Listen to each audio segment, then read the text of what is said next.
represent, that's legit, yeah. I've been about it since I was legit. Represent, that's legit. Ask your mama about it. Coldest story ever told. When the storm had hit my home, I was out there on the road, I ain't had nowhere to go. They used to turn their nose at me, and they know, I suppose this the life I chose. Every day, man, it's a show.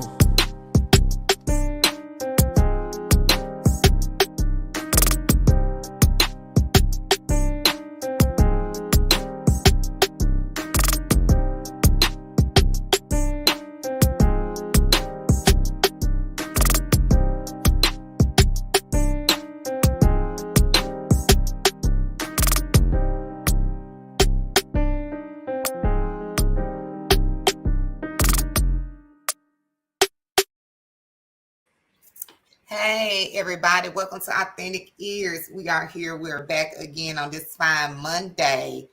I hope y'all had a great week. I had a good weekend until I woke up this morning. Cam, I couldn't even move, man. My back was hurting so bad.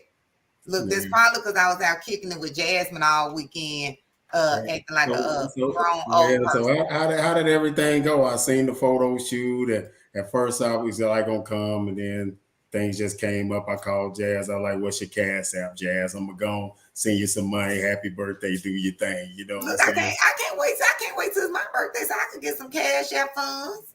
Hey, that's what we have to do. You know what I'm saying? So hey, look, so I'm gonna be turned up on my birthday though. You know what I'm saying? Because it's gonna be. So what you got planned for yours? I'm most likely I want to go out the country and do something. You just came from Colombia.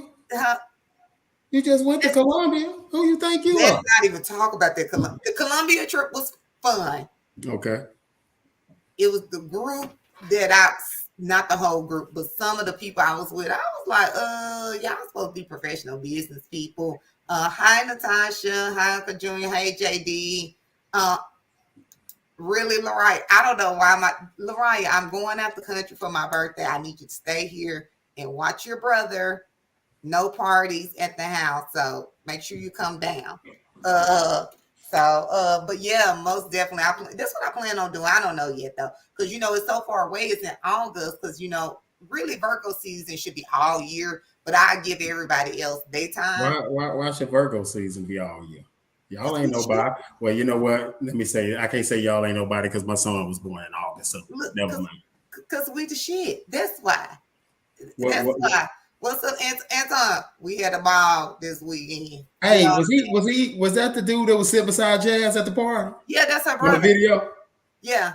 Oh, okay. What up, dude? What's going on with Yeah, that's her. Everybody grew up together. We ain't gonna even talk about folks' mamas today. So give me before we get into it, can you give me a little rundown until Jazz come on about the party? Like how did it go? Look, we went to this restaurant which was really good. Let me see. I ain't gonna talk too much stuff. The restaurant was good. It looked like it was nice in there. Yeah, the restaurant was really good. The restaurant was really good. I think she got an echo now, but she should be on there. The restaurant was good. The food was good. I enjoyed myself. I didn't really drink because I was the designated driver or whatever the case is. So I actually didn't want us to have to catch an Uber back. Yeah, I want to ask thing, what was that DJ hitting on? Because I seen Jazz popping that thing on Snapchat one time. That DJ wasn't hitting on nothing much, but we most definitely had like this steak. I don't know if Jasmine posted it, but it was like 3 people, you get a meal, and then you could kind of share the size or whatever the case may be. But the steak was so good. I enjoyed the steak. You know what I'm saying? I don't really even eat beef like that, because if I eat beef, then my stomach get swole a little bit, and then I have to hold my stomach in when I go out. So when you eat beef, it look like you got booty do, where your stomach will stick out farther than your booty do. It be some situations when I eat beef. Hey, but Jazz, since you on, and it was your 35th birthday, and I see with your mom jeans on that was whole, and did I see like a 3/4 crop top and a little stomach hanging out? Just a little. I had to keep it a look. My kids are on social media, so we don't want them out there seeing their mama like that. But it was. Did I see JD there too? Yes. He was there as always, acting the fool. Yeah, straight acting the fool. Yeah, it was a good time though. I really enjoyed my birthday. I don't know. I think since I started working in the emergency room, it makes you look at life different when people are dying, coming in there sick, and just like and everybody else I hear at a lot of work. people say that about Jazz. Jazz, elaborate on that a little bit, because I hear a lot of people that do that. They say it gives them different perspectives on life and stuff It like that. definitely does, because I mean, it's people that come in there young and old. They die. I know. I was just telling Kinga the other day. I had just registered a man with his son. As soon as I went and like was walking back to my desk, the man was coding. He passed away. And so I was just like, dang, just like that. Like I just got his information. We standing there. He was sitting up on the bed, y'all, on the gurney, and he was fine. And then just like that, he passed away. So it's a lot to take in.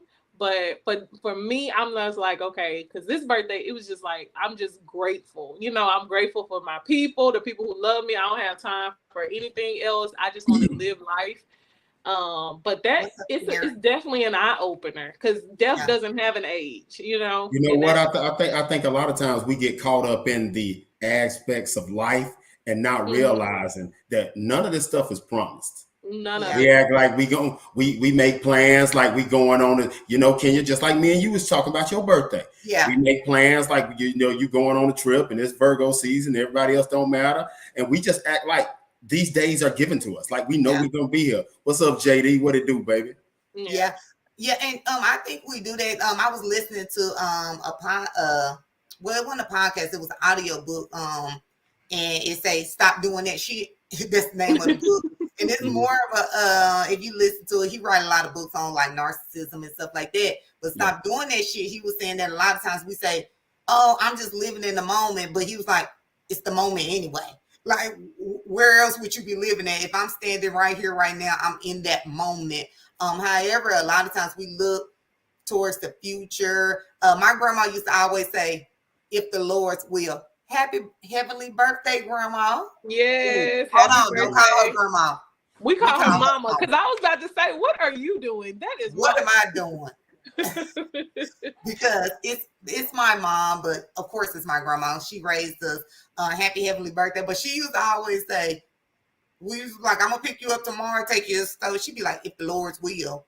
And you don't never really understand that until you actually start losing people that you love, that are close to you, that I just talked to them yesterday, or I just talked to them last week, and then now they not here no more.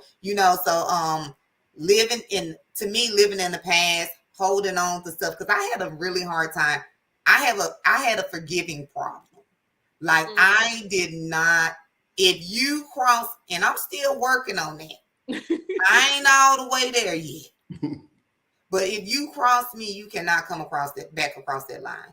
You know But what the I'm thing saying? about it, you know what, Kenya, what the perspective that I look at it on, we're dealing with that is we want people to render us that same grace. You know what I'm saying? And I know it's a challenge sometimes that you be like, man, this person did this to me, but what do you want done for you when you mess up?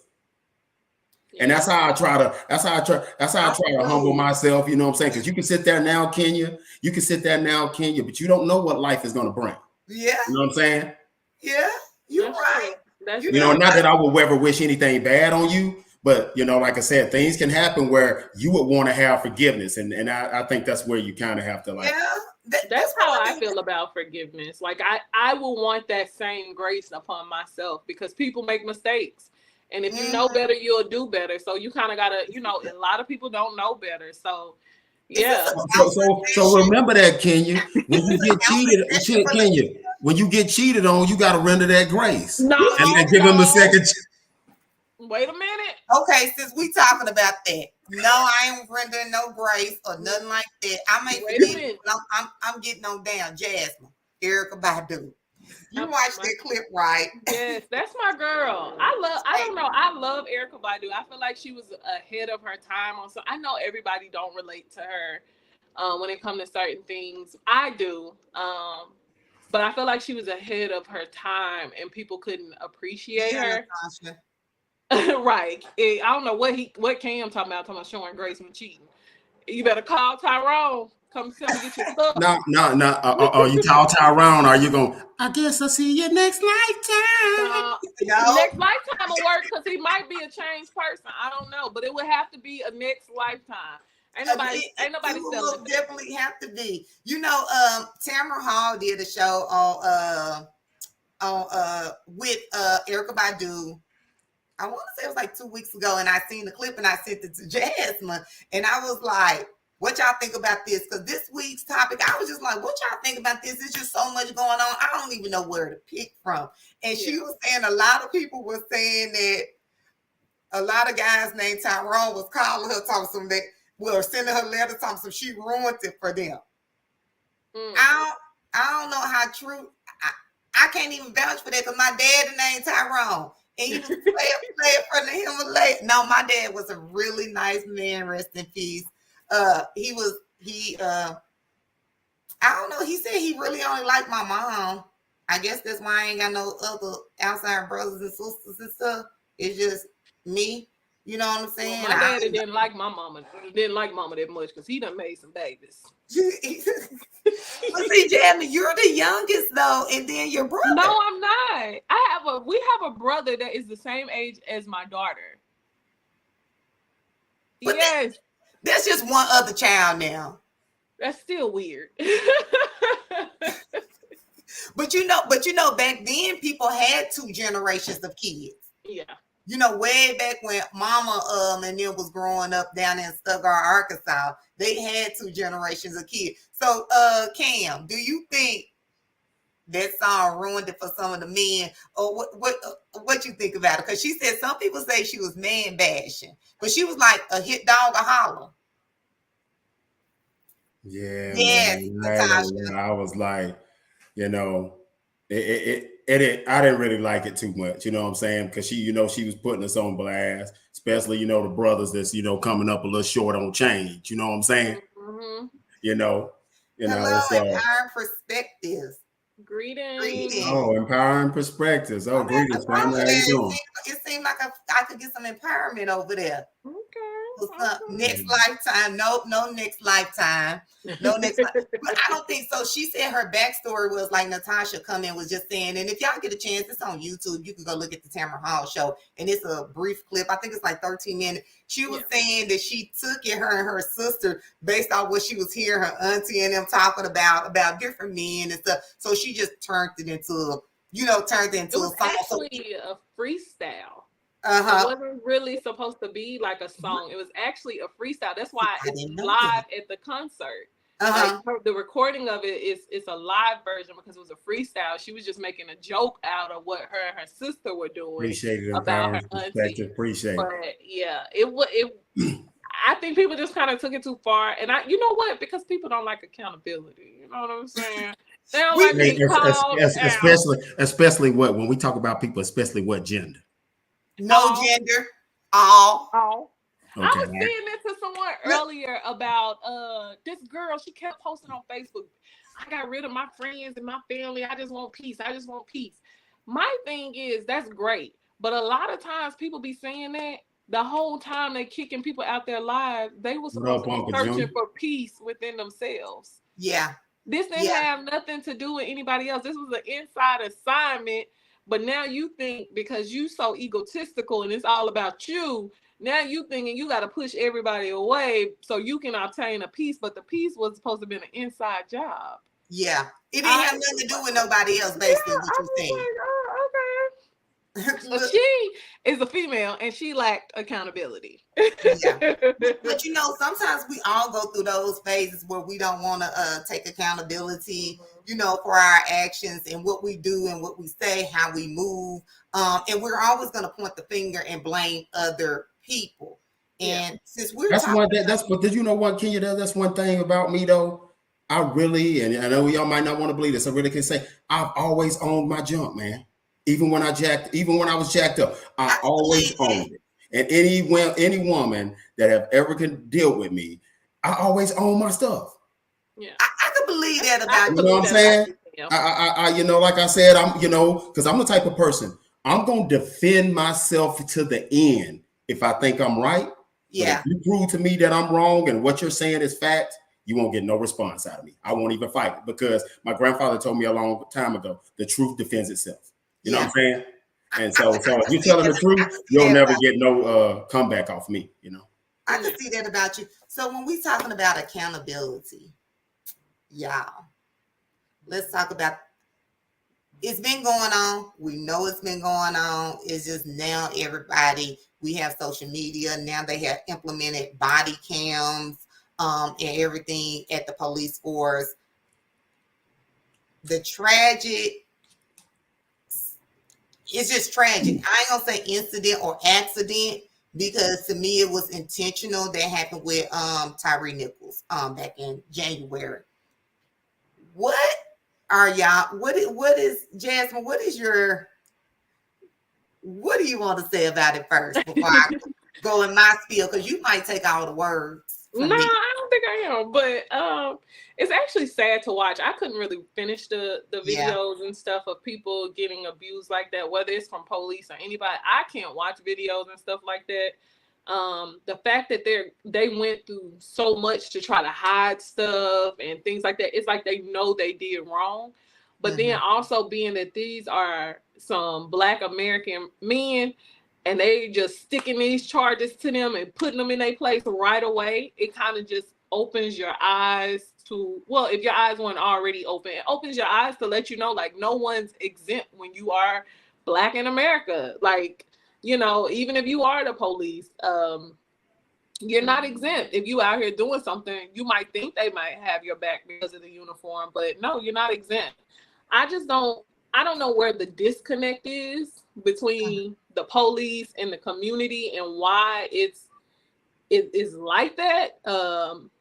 But it is sad. You know, it is scary to get pulled over and can imagine, like, this might be my last time if I ask a question. Because some of the stuff, people need to learn the laws too, because some of the things police officers aren't even able to do. They have to give you their badge number. They have to do all these things. And if you're getting pulled over and you're not aware of that, it's easy to kind of be manipulated. But I feel like there is kind of a fear for Black men getting pulled over. You just don't know. You know, you could be a multimillionaire, but you're a Black man. We've seen videos of attorney generals getting pulled over, harassed by police officers. These are Black people now getting harassed. And then when they show them, hey, this is who I am, they're like, oh, okay, you know, cool. And then they get a little desk duty. And it's like, okay, how do we combat that? Is it something that we need to do within the community? Or because clearly us protesting and things like that, that they hear us, but are they really listening? You know what I'm saying? We're out there, we're marching, we're protesting, but what is actually getting done? We don't need a press conference of people saying we're praying for the family. We love the prayers, that's good, but what is actually getting done? So that's what I'm, like, you know, thinking about on that situation. Okay, what do you think? What are your comments on this, Cameron?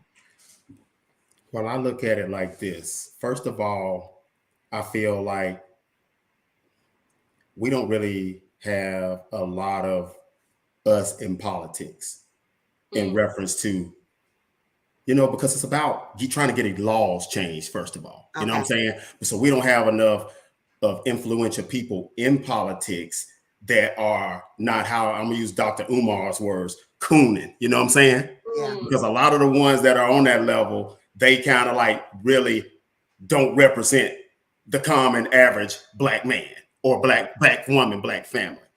Second of all, we have to understand, like, we have to really get down in nitty gritty and understand laws. You know what I'm saying? Even though they were never meant for us, but you still can't be dumbfounded to them. You know what I'm saying? You have to understand what your rights are. Also, we have to have, believe it or not, I almost wanted to say this and I didn't, you know, I can't even say this no more. You know, I wanted to have more people out there in law enforcement, but we already see I can't say that because what the 5 done when they killed our own. So the thing about it is, it's just like, I'm not an advocate of violence, but I think it's only one of 2 ways it's going to stop. When you look at how white people are handling us, it seems like they only respect taking their money and loss of life. Not that I'm threatening about killing anybody or anything like that, but until they realize that, okay, I'm going to lose money and a significant amount of money for this, or I'm going to have to worry about my family members because I've done this. I think that's the only thing is going to be respected. You know what I'm saying? Not that, like I said, I'm not advocating violence. I'm not saying for nobody else to do, but look at it. We've been marching forever. Yeah. You done had the Black Lives Matter movement. You done had all this other stuff. The stuff is not working. You know what I'm saying? Because the thing about it is, first of all, we have no unity amongst ourselves. That's it. So for one, we're already internally divided. Yeah. So we're going to go out there and an incident is going to happen, and we're going to go out there and tear our own stuff up, which we already don't have anything. Yeah. So I think it's never going to change until at first we can look at each other, one as Black people, and say, you know what? When are we going to start going against each other and realize we all we got? When are we going to pull our resources together to come up with our own schools, our own hospitals, our own grocery stores and things of that nature? Because you need those essential things to pretty much support a race. So if we have our own hospitals, we have our own schools, we have our own banks and things of that nature, then we can start to fund ourselves. But it starts with unity. Yeah. So let me ask you this, and I want to go. I want to come back to the empowering perspective comment, but I want to go to Natasha comment first. But I do want to ask y'all this. So she said, we are too consumed with our own personal worlds that we become numb to what's really going on in reality. I would say, I want to comment on it because we're going to talk about they're calling it modern day Jim Crow. We talk about everything that's going on social media. Rihanna pregnant. This going on, that's going on. But it's some stuff that's going on down there in Mississippi that you ain't hearing too much about. And during, of course, we went out for Jasmine's birthday. We had a good time, but as always, it's always a good opportunity for us to get together and talk about a lot of the social issues that are going on. Shout out JD. We were talking about what's going on down in Mississippi, and we're going to talk about that as well. Shout out to my brother Antoine. We were basically talking about community policing and how the system and the sentencing guidelines are not fair. So we know that the 5 officers were charged very quickly. Very quickly. I could not watch the whole video because I just when I was looking at their body cam, so I'm from the streets in real life. I just kind of grew up a little bit. So we used to whoop ass and take names. And when we got in a fight, in these group fights that we was having down at the playground or at the corner, so we would get together. It was just really ignorant in a huddle. This person did this and I had to do this. And I looked at them as a street game. You know what I'm saying? It was it's just like that they was out there and had some random fight at the park with some boys. And then you wouldn't even think that you're talking about one person. And I had to do this and they ran up on me. And I just looked at it as what we were doing back in the 90s. You know what I'm saying? And if you grew up in anywhere where the crack epidemic was high, I grew up in Little Rock, banging Little Rock. We had to do what you had to do, but it was really survival mode. If a bunch of girls jumped out on you, you had to fight. You didn't have no choice. And if it was 3 of y'all and 3 of them, and then you go back to your hood and talk about what happened. And when I looked at that, I couldn't even watch it all because it was very, very hard to watch. So my question is, they created this task force, and if I'm not mistaken, it was called the Scorpion Task Force. Do you think that they went rogue and they were given so much power and didn't have enough oversight of what the task force was meant to do? Because when we talk about policing the Black community, to me, it would make sense to put Black men and women that are law enforcement in those communities. because you would assume that they are going to know the culture of the people, how to police the people, because that's what you assume. So do you think it was not enough oversight and that they lost track of what the actual in-state goal should have been or could have been, potentially a great chance for that actual community? Because when you put the black police, they're gonna I would respond better to, I think, a black cop pulling me over, asking me stuff versus a white. So what do y'all think about that? Do you think they went rogue, or what do y'all think? It's possible. I mean, it's incidents now that are coming out saying that they have been targeting black men in that community. But then when you think about it, it's Memphis. The crime rate is high. People are on pills like crazy now. That's the new thing. That's running high in Memphis as well. Memphis hasn't really always been a safe place. So, I mean, even if you, like you said, even if they're black, all skin folks ain't your kin folk. Somebody might get out there and they have their own objective of what they're trying to do or how they're trying to do it. So I don't know if they went rogue. I haven't really studied on it, but it has been incidents from me following it. It has been a few men coming out saying, hey, I was targeted by them as well, just pulling out my garage, just driving down the road. These men are being targeted, and these are black men, black officers targeting them. So how does that, Sorry, Jasmine. What do you think, Cameron? Man, I don't know. It just ruffles my feathers, man, because it just seemed like, man, we just don't have no accountability about ourselves. If that Scorpion unit would have jumped on a white guy, some white person would have went up to talk to the mayor to have somebody fired, and there would have been a trickle effect, immediate. You know what I'm saying? But the thing about it is like, man, it's just, I'm kind of all over the place on it right now, because I feel like, yeah, I know those guys had a tough job, like Jazz said, because it's in Memphis. You know what I'm saying? My mom lived in Memphis. I see how it is and stuff up there. And, I don't want to represent the whole city like that, but it's parts of it that's really, really rough. But I think those guys kind of probably had some bad intent too as well, because I don't know how true it is and stuff. But they, one of the guys, his girlfriend worked at FedEx, and they were saying, "Oh, boy worked at, I guess, at FedEx or something." I think they said that was. I don't know if that was true. It could have been. Yeah, they said but you never know. You can never know. So that's why, I don't even know why I even brought that up, because I don't know if it's factual information. Mm-hmm. But the thing about it is like, what is your intent? You know what I'm saying? If you're out there and you see that you already have a little bitty small guy, it's 5 of us. He can't hurt any of us. You know what I'm saying? We could, we have no problem restraining him, getting him down. Why do we have to continue to walk the dog with him? You know what I'm saying? So that's what lets me know it was ill intent. It was bigger than just, okay, it was personal vendettas that I feel that was in that. It gives me the energy of 5 dudes that was bullied in high school or didn't get no girls. And now I got this badge, and now I'm finna go out and impose my will. That's what it kind of gave me those type of vibes, because the dude wasn't nothing but 150, 60 pounds. Yeah. 2, 3 just say if he was super strong because he had retard strength. You know what I'm saying? It didn't need all 5 of y'all. And once y'all got him pertained, you treat him humanely. You know what I'm saying? Yeah. So I just thought it was bullcrap. I thought they had ill intent. That's just how I feel about it.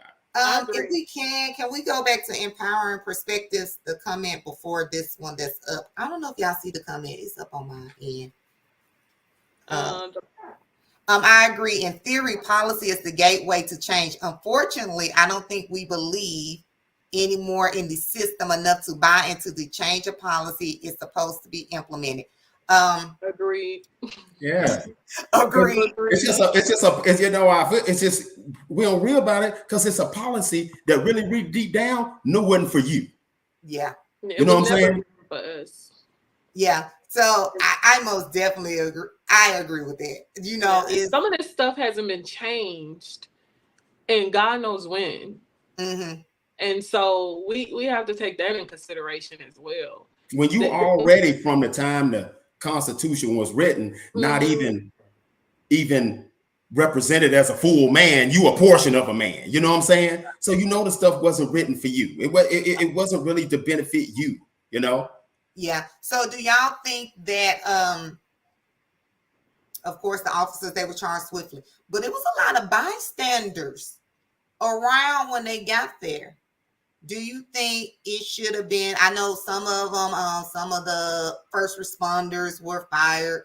Do you think everybody that showed up there, they should have been reprimanded? I do, because working, especially the first responders, just being in that environment, when we hear EMS coming in, you see the doctors and everybody moving. You know what's coming in.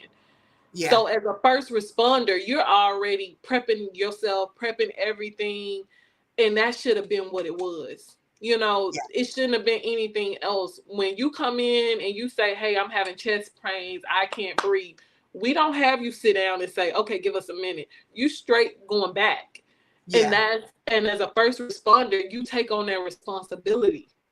Yeah. You're the first responder. You're right. It's just like when my friend, like you said, Jeff, like when my friend Truman had a seizure. They had already had him apprehended. They should have been worried about treating him. Mm-hmm. And then if you wanted to find out that even though he didn't do anything wrong, if y'all want to, after you then gave him medical treatment, then got him to where he want to be, then if something comes out of that later, but the priority should have been medical treatment for him. Yeah. You see what I'm saying? But you automatically went left with it. And it's being allowed. And the thing about it, it seemed like it's nothing we can really do about it. You know what I'm saying? Because none of the efforts working. So I'm gonna ask y'all, what do y'all feel we can do? And also y'all in the comments, what do y'all feel like we can do? Yeah. And I most definitely, Forrest, Natasha, uphold on the oath that you took. I just recently graduated from something. I really not gonna put it out here, but it's law enforcement, and we most definitely have an oath. And during the training that I went to and went through, after you do anything with a suspect, alleged suspect, it doesn't matter. Treatment of others immediately. If they say, I need a doctor, you're not supposed to just stand around and assume to yourself they don't need a doctor or that they are lying or whatever the case may be. You already have the situation under control. You know what I'm saying? The individual is not a threat, not a potential threat. So your immediate response should be to actually get help for that person. Truman was down in Killeen, Texas. I'm correct. Cameron. And we'll make sure that the director put that link in our actual bio for tonight in the comments, because you see that all the time and we don't really talk about it. And most recently, again, I was talking to someone else about these 5 officers in Connecticut that was fired or whatever because they arrested a guy. His name was Randy Cox.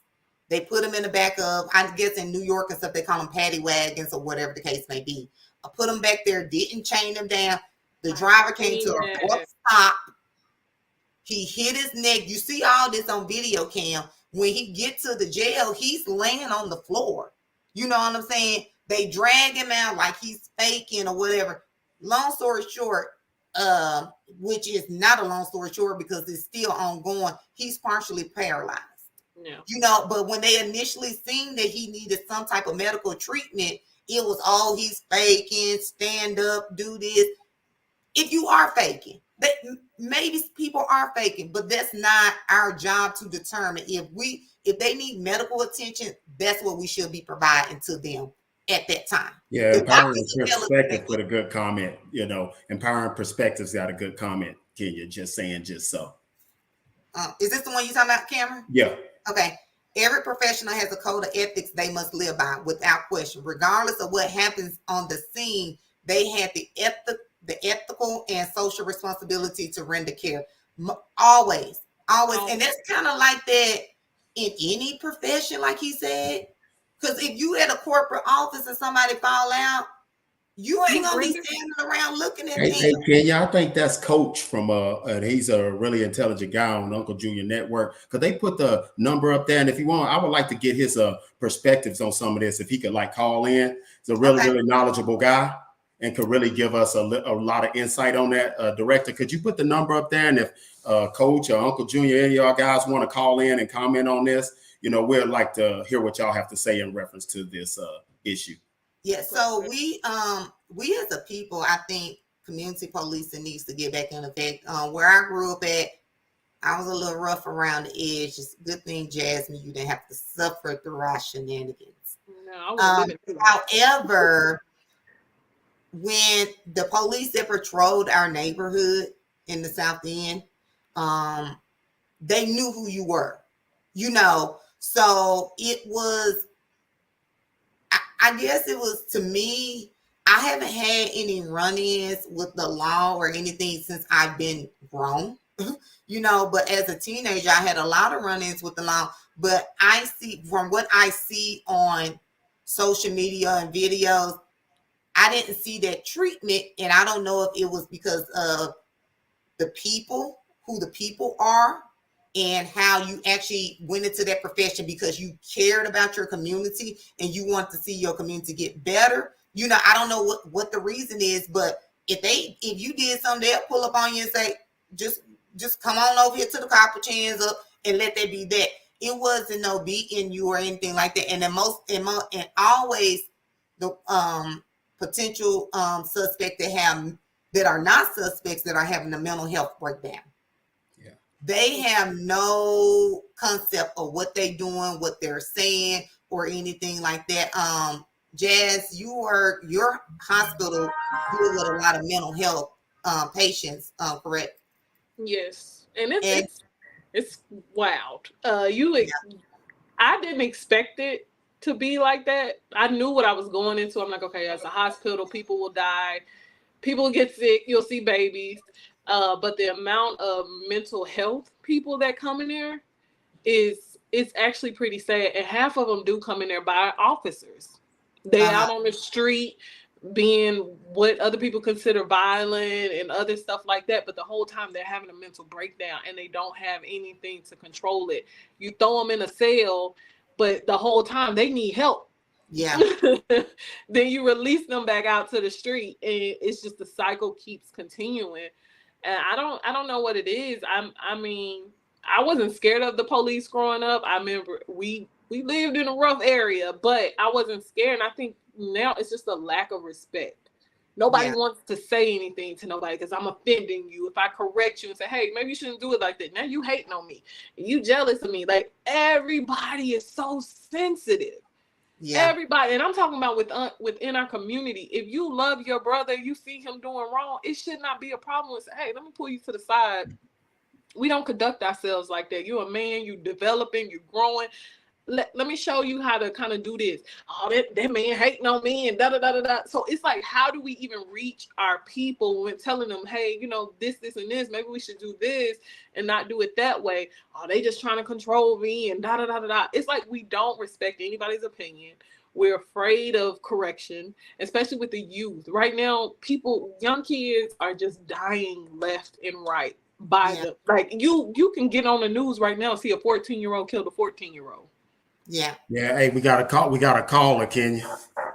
Hey. You the caller person, Cam. You supposed to say welcome. Whoever's on the line, director, let them through. Who's ever on the line. Cameron is the call in person.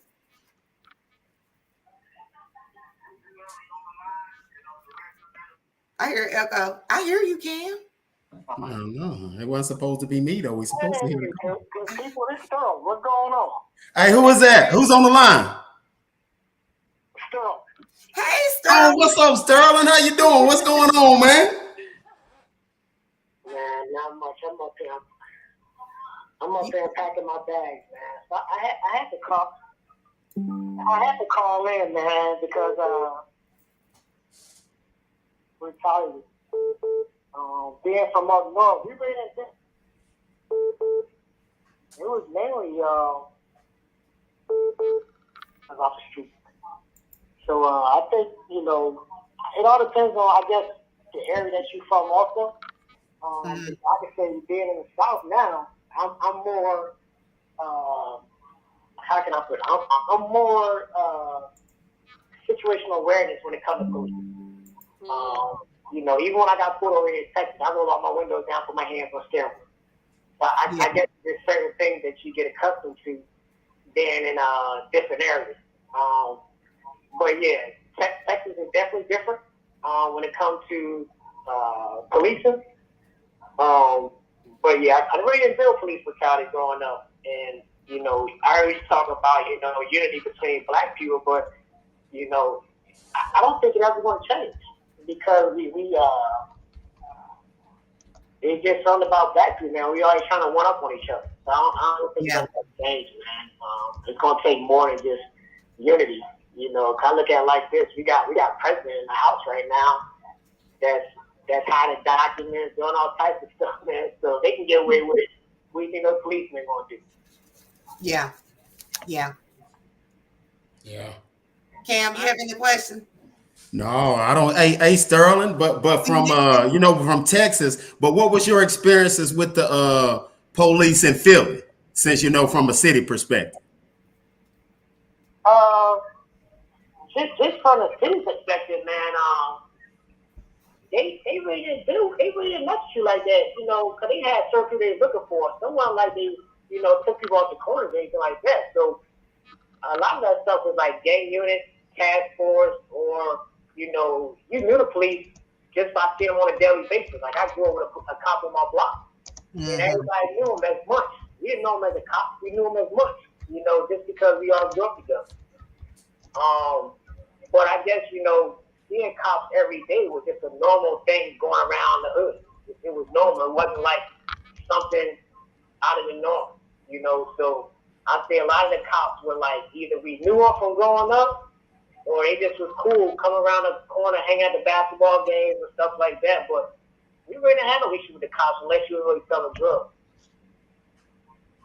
Okay. Yeah. So, and we I know you were talking about how you had a cop that actually lived in your neighborhood, and I always talk about because my degrees are in criminal justice.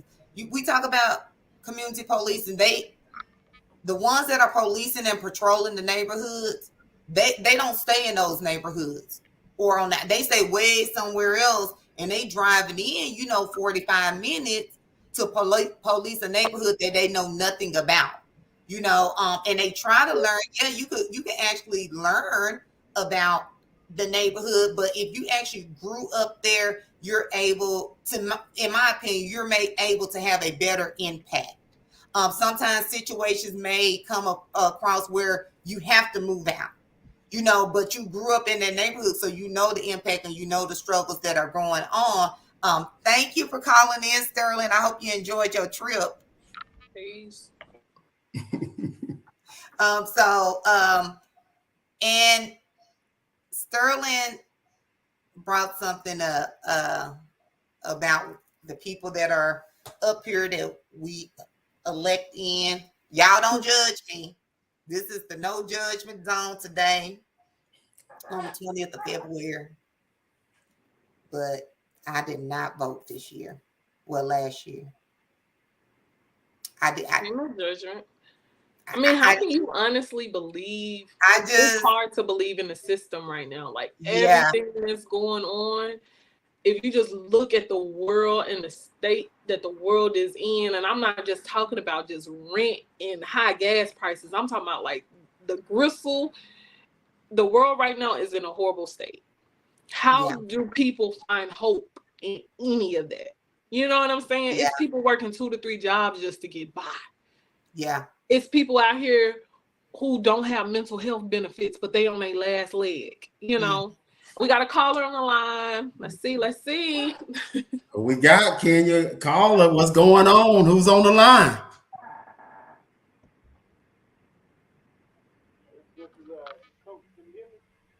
Is this Coach? It is Coach, man. How you doing? Coach, what's going on? How you doing? Talk to me, man. How you been? What's going on? Hey, y'all, this is Coach D from the Unkle Junior Network. Very intelligent man. I'm talking about this guy. He drops jewels, and I'm really excited about what you got to tell us, Coach. What's going on? Man, I'm blessed, brother. I'm blessed. I appreciate you guys allowing me to speak this evening, man, and I'm listening to what you guys talking about, and this is an awesome conversation. So kudos to everybody on the panel. You guys are just literally lighting it up right now, and I am really just knee deep into the conversation because I'm loving it. Sterling brought up a good point, and I kind of want to start there because I remember when I was a young knucklehead, I got in trouble. I had a warrant for my arrest. This was way before my Army days, but because the cops in our neighborhood, like they knew my entire family, so he came to my job and said, "Hey, man, I need you to come down to the station because we got a warrant for you." So I was like, okay, cool. I'll be there when I get off work. So I got off work. I went to the station, and they fingerprinted me. He said, man, we're supposed to lock you up. But he said, I know your whole family. You ain't going nowhere. Just make sure that you're in court on this date. So that's going back to what my man Sterling was talking about. He's absolutely right. And I wanted to go back there because I think for the most part, a lot of us kind of struggle with what I like to call an identity crisis. See, we think our professions really make up who we really are, but that's backwards. Our family is supposed to give us the identity, and that identity is validated in our community, so that once we gain that profession, we're actually supporting the community through our profession because we never lose our identity. So as I'm listening to this, I'm hearing all of this, man, and I think you guys are absolutely right. The reason why it seems as though, and this is just my opinion, of course, but the reason why it seems as though the cops don't necessarily, quote unquote, serve and protect, because they're serving and protecting the wrong people. They think their family is found in their profession, and that's not true. Your family is actually found in your community. So if anything, we as those public servants, we should actually be in the community, seeing how we can help, how we can support, and how we can uplift one another. So man, I just wanted to drop that on you guys real quick, man, because that's just kind of like what my thoughts were. Thank you. Coach D, thank you so much for dropping them jewels. I really appreciate it. And Coach D, before you get off, hey man, tell us how we can support you, and tell our viewers how they can watch your platform. Oh man, I appreciate that, man. Just empowering perspectives. Just type in empowering perspectives on YouTube. I welcome everybody, man. We go live every Friday night at 8 p.m. on a particular show called the Hearts of Men podcast, and we're talking about all things men, but it's not necessarily focused on men. We're talking to everybody. So it's just, focused on the young men who are still trying to find their way, mothers who have, raising young boys, but unfortunately the father's not in their life, and not blessed like I was, because I had a brigade of uncles that helped me out, right? But, some people just don't have that. So it's just like dropping, some nuggets and jewels, 4 to 5, just smart, motivated men who just want to give back to the community and help. But again, it's not 100% focused at men. It's really for everybody, but we're speaking from a men's perspective. And then on Saturday mornings, we also get together at 10:30, and I have 2 shows on Saturday mornings. One is called Dream Manifestation with a young lady named Tanisha Bowman, who, man, her story is just amazing. High school dropout, she had a baby at such a young age, but she makes 6 figures now, her own business owner. And then I have another conversation, which is called Reframing the Image of Relationships. And we talked about relationships simply because her story was when she got a divorce, she said she had to learn to love her daughters more than she did her husband, her ex-husband. And I think that's such a powerful story, because just because the relationship didn't work out, we cannot lose sight of the kids, man, because, Whitney Houston told us a long time ago, man, the kids are our future. So, man, listen, again, everybody come, join, support. I welcome everybody. I always shout out the chat, just like you guys do it. So, yeah, that's it. Empowering Perspective on YouTube. Yeah. Thank you so much, Coach. Be tuning in. Thank you very much. Okay. On Saturday, I want to hear her story because, you do have being a teenage mother. People think that you're not going nowhere in life. My daughter got a 4.0 over there at UAPB. Done had it the whole 4 years, been in college, and you do have to, a lot of times you get discouraged, especially with the community that you're in and the family that you have. they assume that's the way that you're going to be. They automatically label you the generational curses. So empowering perspective, you guys, I need to find that and see if Natasha could drop that in, because those were some straight jewels that he just dropped, as far, especially with community. Thank you very much, Bold and Driven. The link will be in the bio for Empowering Perspectives. You guys will go on there. We're almost done, and we're probably gonna go over a little bit because I do want to hit on this. Y'all like, subscribe, share. Next week we're gonna be talking about, it's Black History Month, and a lot of times we keep up authentic ears.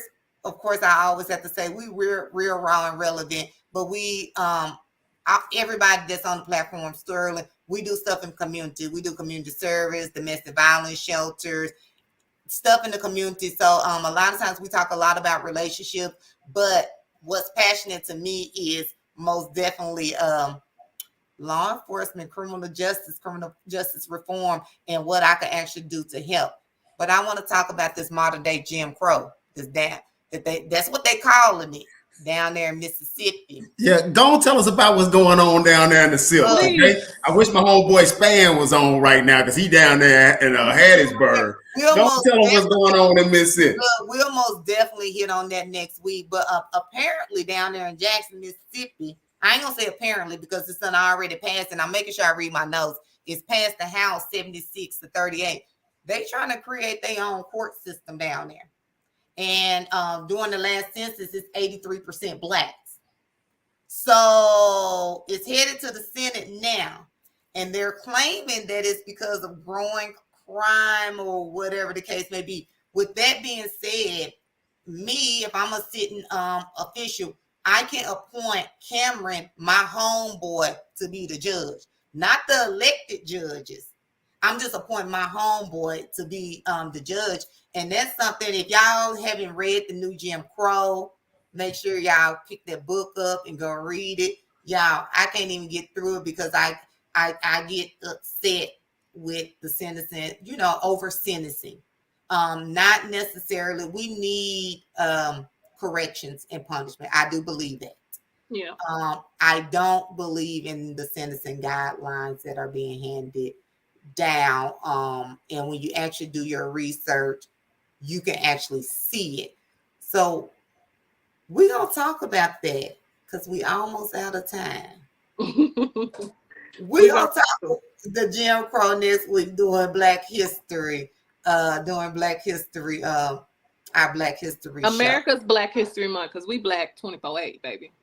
We 24/8. We celebrate us 24/8. We learning about us 24/8. It's not just a month. That's just America's day of just giving us a little piece of the crumb. We Black over here 24/8. Okay. Look, but you know what, man, Kenya, like I said, and it's one thing that I really like that Coach them and stuff is doing over there on their networks. Man, we have to have, because men, we're championed to be the leaders of the household. Mm-hmm. We gotta have more Black men that's out there. We gotta be mentors. We gotta get out there and let these kids, we gotta show them what's right. We have to go out there, because you can't talk the talk. These kids nowadays, they have to see it. And the thing about it is, we as Black men, we need to get together as a collective and get out here in these communities and show these young Black men what's right. Yeah. We got to tell them that how this whole social media is a facade. You know what I'm saying? And a lot of these guys that's going out there that's telling them to clip this and do that, they got their kids over in private school while you out there trapping.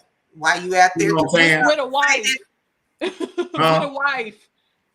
You know what I'm saying? And you sitting out there, even like I said, you see the what was the one rapper, the young guy, NBA young boy, how he even, did you see the thing where he was trying to say he even regret a lot of the music that he was even putting out there? You know what I'm saying?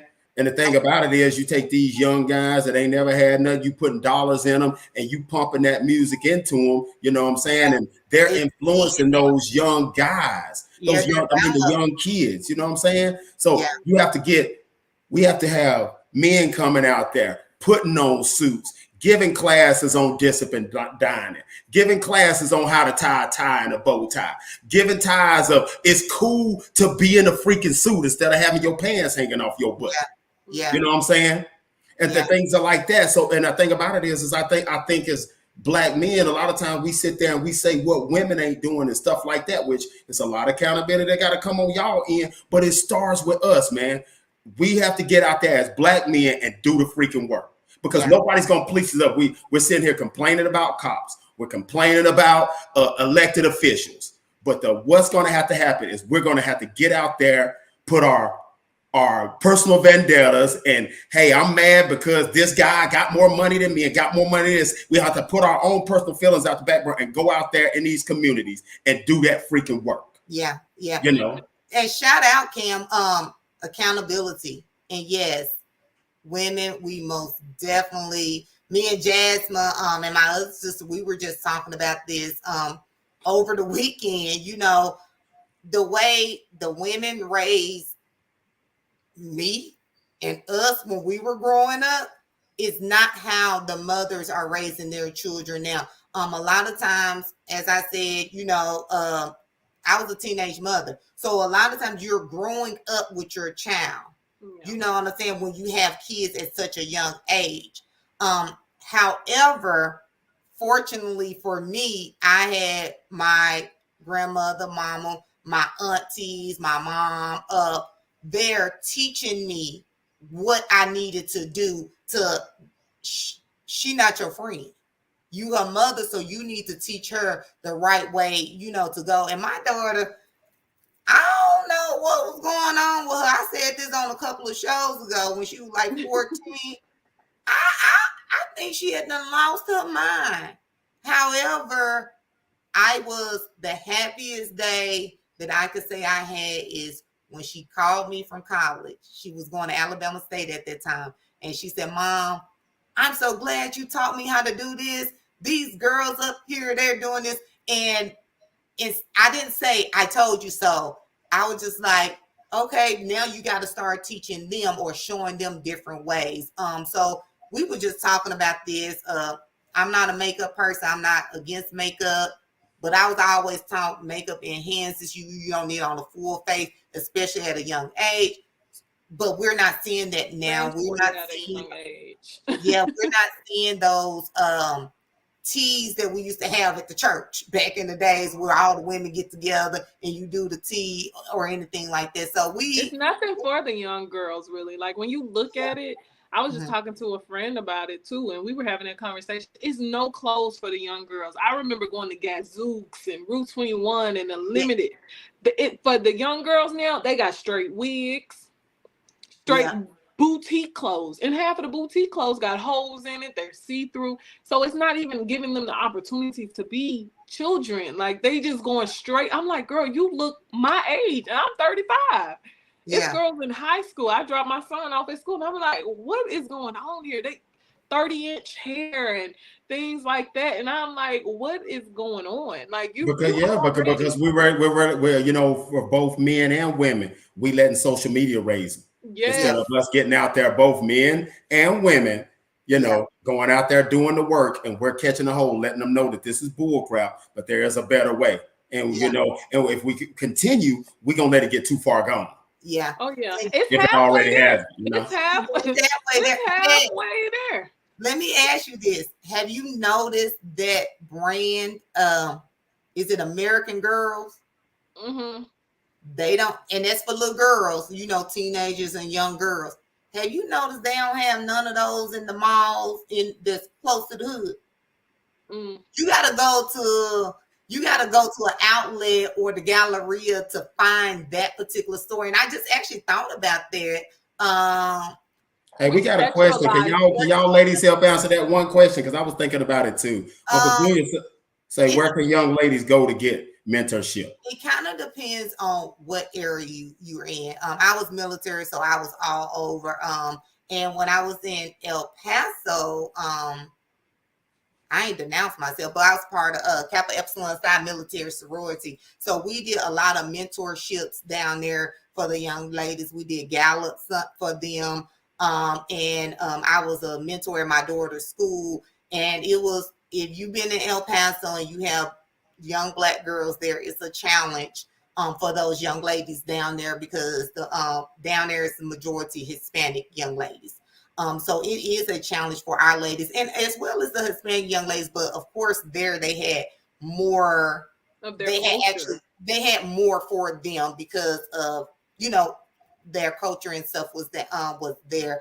I know AKAs, they have mentorship groups as well. The Deltas have Eastern mentorship Stars, groups. Yeah, and Mistletoe 77 in Oklahoma. I don't know yes, how, if they're still doing it as much, but I know when I was there, they were like very heavy in the community. mhm, I think it's harder though to find things, because it's like, I'm just gonna be honest, it's for the young ladies, the older women and the younger women, they kind of competing. I don't know what's yeah, going on. I hate yeah. to say it, y'all, but it's like, okay, the It's 16-year-old got 30-inch, and then you got the 45-year-old got 30-inch. She walking in looking at her, and she walking in looking at her. So it's really a sad right competition. now. You know what I'm saying? Like, it's like the women now are just competing, and it's like, what's going on? And I Yeah, think as a mother to a daughter, we just have to really set those examples to our children, and just yeah, kind of, and if you see, I don't care if your mama call me and tell me not to talk, don't say that to my baby. I'm gonna correct your child. yeah, I check my daughter's phone, and I tell the little girls, hey, we don't talk like that. We don't act like that. And I'm calling your mama. We don't do that.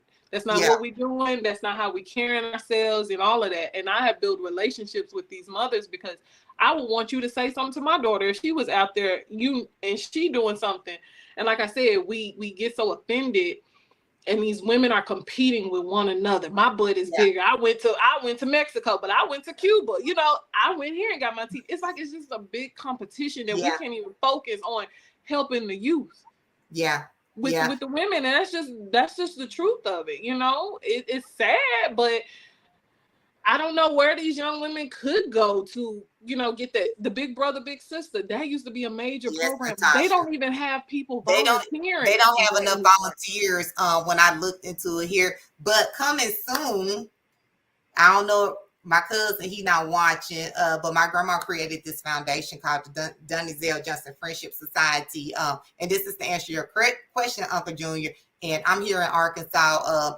And it is, we're going to be doing some things. We're working on it now to get it back up and running, a 501 Charlie. And it's mainly going to be geared towards, helping the youths in our community. And I can say from within my family, I can't speak for other families. For my family, you got all different walks of life. You have people that have been incarcerated. You have people that have doctorate degree. You have all different type of people that can actually, that we should be giving back to the actual community. So that's something that we're working on. Hopefully we can lunge it and get everything and all the paperwork and stuff worked out by this summer. But we have a meeting in June, so I will most definitely keep you guys posted on there. But once again, this is the Dunnizell Johnson Friendship Society. It was created by my grandmother, my mom, back in 80. I don't think I was born. So I think it was 1979. So it's already chartered down there at the state of Arkansas. So we're going to be working on that to do something for the men and women. And I am going to be inviting y'all men out. Hey, y'all, like, subscribe, share. And some of the little kids, they kind of think I'm a little mean sometimes. However, if y'all know a young lady that needs some mentorship, that's going down the wrong path, you don't see too many stories. And my story is not for everybody. I don't tell everybody my story. Jasmine don't tell everybody her story. However, from where I came from and actually serving honorably 20 years in the military, I think I did a damn good job, for myself. You know what I'm saying? I think I did a damn good job for myself with the help of others, men and women. And I'm going to tell y'all about it because it's two men that actually helped me get in the military, Black men. Paul Woods, Charles Cleaver. Shout out to y'all. Hey, like, subscribe, share. Thank you for tuning in to Authentic Ears. Come back next week. We're going to be pre-recorded next week because my son has a banquet. Jasmine got something going on. But we're going to be in the comments and y'all can drop y'all comments. Hey, Empowering perspectives. You gave some knowledge. Sterling, thank you for calling in. Y'all, we out of here. Tune in next week. We're going to be here. We ain't going to be live, but we're going to be kind of live, but not live. We but still live, even when we ain't live. What? All day. Hey, Even when we ain't live. Cam, I'm getting me some weed next week. Some what? Some weed. It's going to be long. How long? I don't know. Practice. We see how it's gonna go. I'm trying. Jazz, what you working with right now? What them inches looking like? I'm up here talking about women and they weaving. Here I go. We rocking 20 inches. Look, I worked hard for this hell, y'all. Y'all enjoy y'all night. I'll let y'all. Peace, y'all. Hey, love y'all.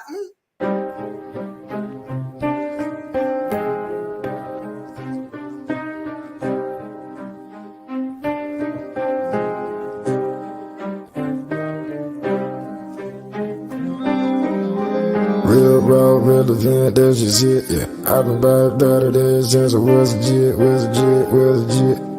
Real raw, real event, that's just it, yeah. I've been about it ever since I was legit. Real raw, real event, that's just it, yeah. I've been about it ever since I was legit. Real raw, real event, that's just it, yeah. I've been about it ever since I was legit. Represent, that's legit. Ask your mom about it. Coldest story ever told when the storm hit my home.